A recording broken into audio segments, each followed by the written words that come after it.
First, cut the video at the beat. Then click on Overlay, Add Overlay.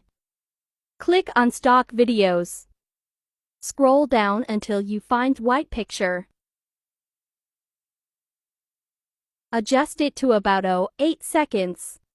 Zoom it in and press Splicey and choose Overlay.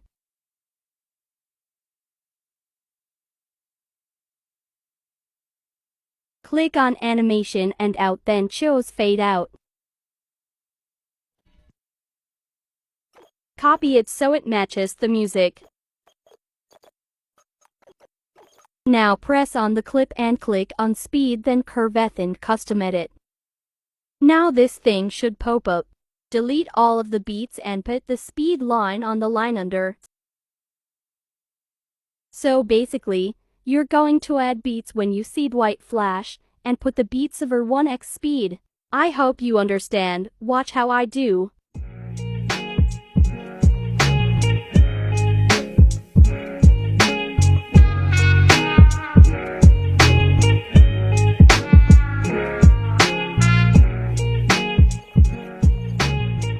I hope this helped. Good luck with your editing.